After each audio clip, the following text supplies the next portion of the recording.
అడగనిదే అమ్మైనా పెట్టదంటారు. కానీ వైష్ణవి మాత్రం అడగకుండానే గ్రామాభివృద్ధిలో పాలుపంచుకుంటోంది. పాఠశాలలను దత్తత తీసుకుని మౌలిక సదుపాయాలు కల్పిస్తోంది. నవ్యాంధ్ర రాజధాని నిర్మాణానికి తన వంతుగా ₹1,00,000 విరాళంగా అందించింది. ప్రభుత్వ అభివృద్ధి కార్యక్రమాలపై గ్రామాల్లో అవగాహన కల్పిస్తోంది. ఇన్ని చేస్తున్న వైష్ణవి ఏ సాఫ్ట్వేర్ ఇంజనీరో బిలినీరో కాదు. ఓ 13 ఏళ్ల చిన్నారి, సాధారణ ఆర్ఎంపీ వైద్యుడి ఒక్కగానొక్క గారాల పట్టి. తండ్రి ఇచ్చిన జేబు ఖర్చు డబ్బుని సామాజిక సేవకు వినియోగిస్తూ అందరిలో స్ఫూర్తి నింపుతోంది. కృష్ణా జిల్లా ముదినేపల్లికి చెందిన అంబుల మనోజ్ ఆర్ఎంపీగా పేదలకు సేవ చేస్తుంటాడు. చిన్నతనం నుంచే వైష్ణవికి సామాజిక సేవ పట్ల అవగాహన కల్పించాడు. చుట్టూ ఉండే వారి కోసం ఏదైనా చెయ్యాలని తండ్రి చెప్పిన మాటలు ఆ చిన్నారి మనసులో బలంగా నాటుకుపోయాయి. రాష్ట్ర విభజన సమయంలో 5వ తరగతి చదువుతున్న వైష్ణవి సమైక్యాంధ్ర కోసం 40 రోజుల పాటు నిరాహార దీక్ష చేసింది. ప్రస్తుతం నవ్యాంధ్ర నిర్మాణానికి తన వంతు బాధ్యతగా సాయమందించాలని తలపెట్టి తండ్రి తన పేరున డిపాజిట్ చేసిన ₹1,00,000 విరాళంగా ఇచ్చింది. ఆత్మగౌరవ దీక్ష, ఇంకుడు గుంతల ఆవశ్యకత, మొక్కల పెంపకం వంటి ప్రభుత్వ కార్యక్రమాలను ప్రచారం చేస్తూ అందరినీ ఆలోచింపజేస్తుంది. చిన్నారి కృషిని అభినందించిన ముఖ్యమంత్రి చంద్రబాబు వైష్ణవిని నవ్యాంధ్ర బ్రాండ్ అంబాసిడర్గా నియమించారు.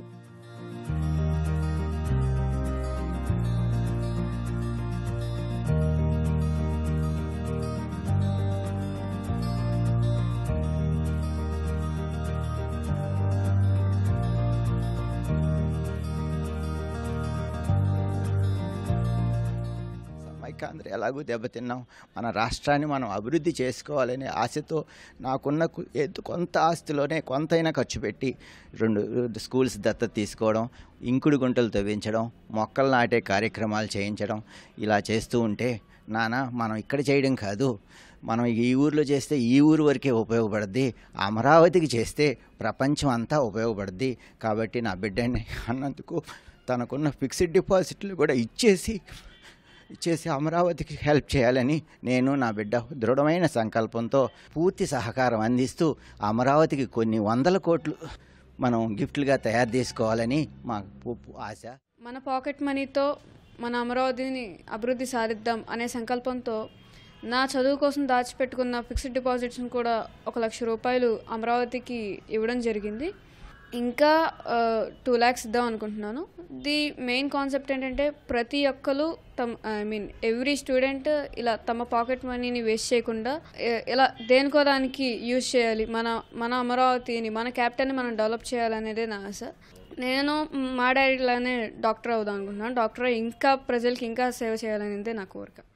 తండ్రి ఇచ్చే జేబు ఖర్చు డబ్బులను సమాజహిత కార్యక్రమాలకు ఖర్చు పెడుతోంది వైష్ణవి. స్థానిక ప్రభుత్వ ప్రాథమిక, ఉన్నత పాఠశాలల్ని దత్తత తీసుకుని బడి రుణం కొంతైనా తీర్చుకునేందుకు ప్రతి ఒక్కరూ ముందుకు రావాలని పిలుపునిస్తోంది. భవనాలకు రంగు, డిజిటల్ తరగతి ఏర్పాటు, వంటశాల నిర్మాణం, ఇంకుడు గుంతల ఏర్పాటుతో పాటు పాఠశాలలో మొక్కలు నాటింది. ఇంత చిన్న వయసులో అంత పెద్ద మనసుతో వైష్ణవి చేస్తున్న కృషిని పలువురు అభినందిస్తున్నారు. డిజిటల్ క్లాస్ ఒకటి అరేంజ్ చేసిందండి. తనను స్ఫూర్తిగా ఇలాగ ఆర్థికంగా అభివృద్ధి చెందిన వాళ్ళ పిల్లలు కూడా ఇలా ఎలిమెంటరీ స్కూల్స్ని దత్తత తీసుకుని స్కూల్కి కావాల్సిన మౌలిక సదుపాయాలు కల్పించడం వల్ల మాకు తోడ్పాటుగా ప్రోత్సాహకరంగా ఉంటుంది. మారుమూల ఊరు పిల్ల అయినా సరే చక్కగా ఒక స్టేట్ లెవెల్లో ముదినేపల్లిని హైలైట్ చేయడం, మా పిల్లకి ఇలా అవార్డు రావడం, అంబాసిడర్గా సెలెక్ట్ అవ్వడం మాకు, మా స్కూల్ వాళ్ళకి అందరికీ చాలా హ్యాపీగా ఉంది. అసలు అసెంబ్లీలో అనౌన్స్ చేస్తే పిల్లలందరూ కేరింతలు కొట్టారు, అంబుల వైష్ణవక్కకి వచ్చింది అని చెప్పి. మేము ఎదిగాం కానీ ఇంతవరకు ఏం చేయలేకపోయాం. కనీసం ఇప్పటి నుంచి అయినా సరే ఈ అంబుల వైష్ణవి గారిని చూసి మన అమరావతిని బాగా డెవలప్ చేసుకోవడమే కాకుండా మా ముదినేపల్లి ఈ గ్రామాన్ని కూడా, ఈ పాప వెనకమాలు మేము కూడా